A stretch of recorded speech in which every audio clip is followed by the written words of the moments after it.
Kennedy. I love talking about the Kennedy assassination because to me it is the perfect example of a totalitarian government's ability to manage information that keeps us in the dark and, ooh, wrong meeting. Hey there fam! So, my pal, KTG, formerly known as Kenny Thomas Gaming, formerly known as Django Gaming and Entertainment. He's had a few channels of the year. This is his newest iteration. He's having another bash at the old YouTube thing. The wee Canadian guy doing the stuff, making honest content. You know, quite stripped down, but just basic, hard information with the occasional bit of thought. Anyway, he came across this guy by the name of He-Bot. I know, it's an interesting name, but anyway. And He-Bot basically posited the idea that of what does and does not constitute a gamer. For instance, He-Bot believes if you're only playing single player experiences and photorealistic games and story driven stuff, then you're not really a gamer. In He-Bot's considered opinion, he believes that only players of multiplayer games that are pan platform available are considered for being a true gamer. And as much as I respect his right to have those opinions, I do have to disagree with him in the most respectful manner possible. I just happen to think that a lot of his views are quite narrow. For instance, he claimed that, as I said before, that if you're only playing single player experiences on a story driven basis, you can't really call yourself a gamer. I would remind Mr. He-Bot that it's only in the last 20 or so years, in fact not even that, probably 15 years or so, that we've been able to game online with other people outside of a LAN event, which was more or less the preserve of PCs. Now yes, there was a LAN cable of sorts for the original PlayStation, and there have been link cables for various systems, both home systems and even a couple of handheld systems over the years. But by and large, if you want to do multiplayer with a console, you would only be able to truly do it with like the PS3 and Xbox 360 onwards. Now, yes, you could do that on the Dreamcast to a degree, but when you get right down to it, as far as having a large scale network and really making it happen, you're looking at the 7th gen. So does that mean that anybody that gamed before then was not a real gamer? I don't think so. He also claimed that if you only play the one type of game, that does not make you a gamer. I would present for the court the idea of the speedrunner who plays one particular game and plays it and plays it and plays it until that game is able to be shaved down to its barest essentials and played extremely quickly. Or perhaps the esports competitor who will take one game and become such a specialist at that game that they can go and compete at playing that game for fabulous cash prizes of sometimes literally millions of dollars. Or even, people who have played like Donkey Kong to an extent where they actually develop acetates to put over the screen to show them the best places to jump, and they spend years figuring out the best way to play something like Donkey Kong without dying and as quickly as possible. And are you seriously going to tell, Some guy who just really loves FIFA, that he's not a gamer. He owns a games console. You know, he's not actually going out and playing actual football. He's playing football either against the machine or with his pals or against randoms on the internet. Are you really going to tell that person that they're not a gamer? I don't know if you can really get away with that, Mr. He-Bot. You also take issue with superhero games. Now, it is fair to say that over the decades there have been some truly shocking examples of superhero games. There have been some truly mince examples. This is true. However, to say that the challenge presented in most modern superhero games is not sufficient for being an actual gamer, I would challenge you on that. The timing, the precision, the hand-eye coordination needed to complete some sections of some of these games is just as much as you will find in anything like Call of Duty or Fortnite, you know, or even something like Doom, you know. You need to be on it, you need to be focused, you need to be in the moment. And to be fair, it's not just Marvel games that do this. There have been great DC games that have done this, and even done different things within the genre. I mean, we've had the DC Online game that ran for years and even crossed generations and crossed platforms. It was on PlayStation, PC, and Xbox. It ran for years. It was massive. It was expansive. You could create your own people and just go for it. Yeah. And I'm sure there are other examples that I am completely forgetting. And bear in mind, there's a lot in here, as some of you members of the Zen fam have experienced over the years. There's a lot of knowledge in this noodle. So it just leaves me to think that maybe, just maybe, you've had so many people get on at you, you know, because from what I've seen from your content, you do seem to be a little bit more for Xbox, which is no bad thing. I mean, my pal Wingy, he is definitely more on the Xbox side of things than anything else, and I'm very much more a PlayStation person. And you guys out there, you know by now that I don't play the favourites. Now, yes, I do prefer PlayStation, but all gaming is cool to Zenbloke.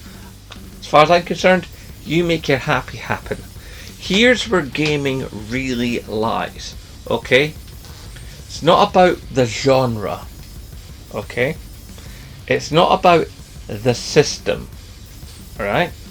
It's about, now get this, it's about the relationship between you and the software.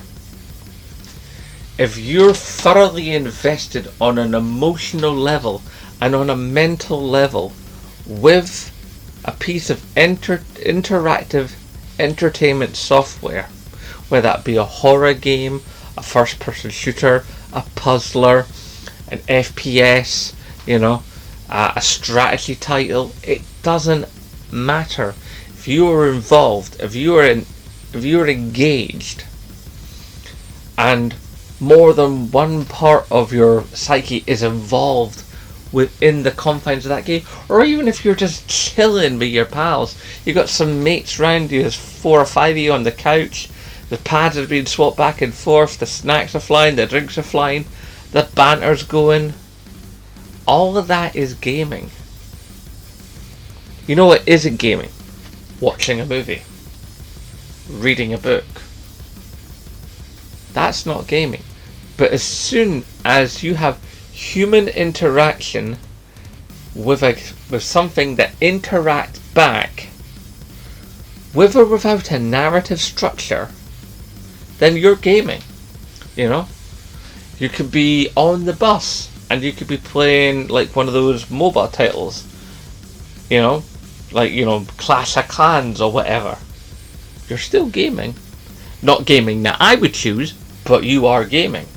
You know, you could be playing Pac-Man on an emulator, you know, like on a Raspberry Pi, you know, and you've got it on like a computer screen and you're just having fun, or you've got like a hacked PlayStation Classic, and you're playing like Gallagher. It doesn't matter. You are gaming.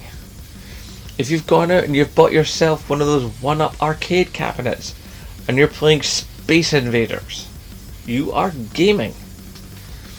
Gaming is about the interaction.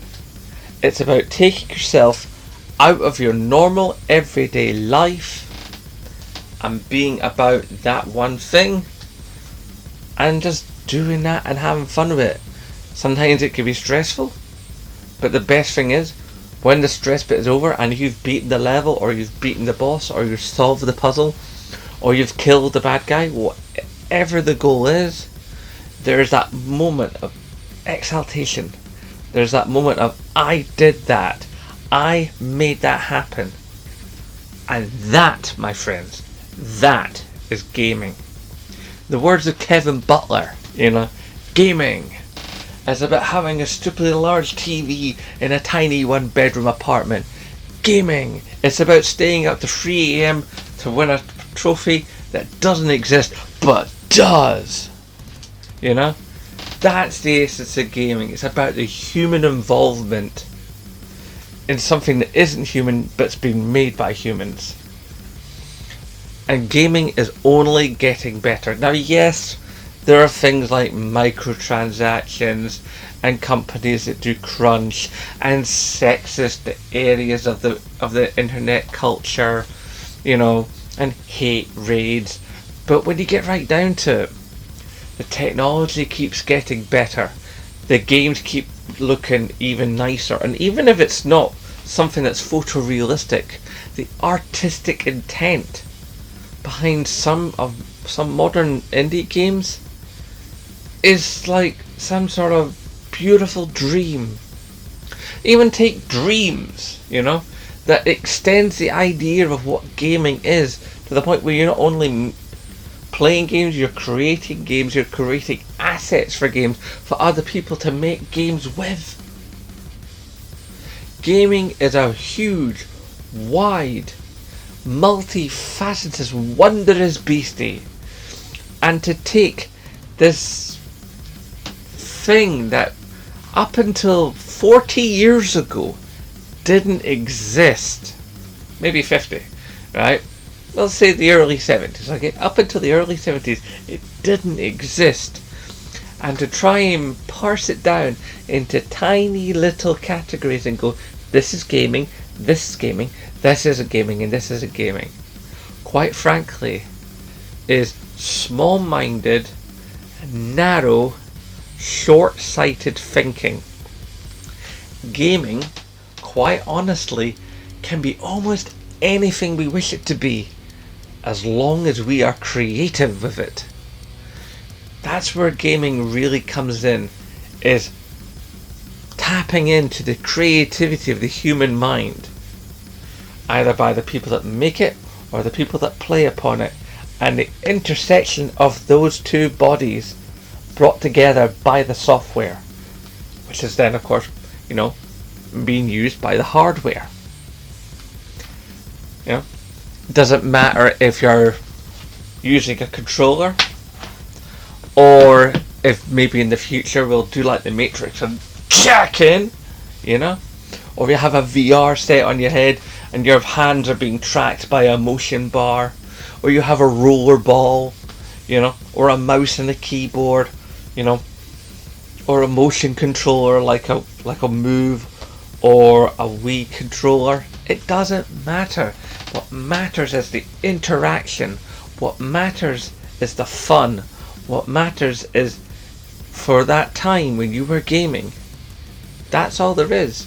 You don't think about work, kids, job, taxes, what you're going to make for dinner, how much council tax is due, what time you got to get up in the morning even. Sometimes we do that. We stay up till like 2, 3 o'clock in the morning, knowing full well that we have to be up at 7:30 to go to job. You know? Sometimes we'll burn till we've got like only 4, possibly 5 hours of sleep if we're lucky. You know? Because we're so invested in this thing that we love. That's what makes gaming different.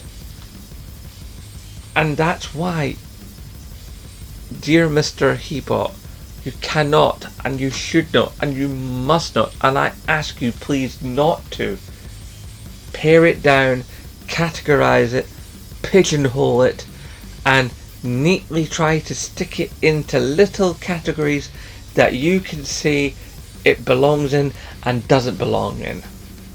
It's too big, it's too complex, and it's too wondrous to do that to. Don't take gaming, the thing that I know you love, because you have a YouTube channel on it. And I know that you have a YouTube channel and you love it because I do it. And that's why I do this, because I love gaming too. All I'm saying is, He-Bot, dude, seriously, open your mind, brother. Let the gaming in. Doesn't matter what it is. Let it happen. Let it breathe. Let it expand. Let it grow. Let it become everything we know it can be and more. Okay, I think I got a little bit preachy there, but you know, sometimes I just gotta get up on that soapbox. Okay guys, I'm gonna round this out now. Bear in mind, end of the month, Q&A live here on YouTube instead of this normal Twitch stream, and I'm still needing your help in searching through the clips of my channel to make the perfect channel trailer. Right, you know the drill. Hashtag support Scottish YouTubers. And of course, as always, aye, nae bother.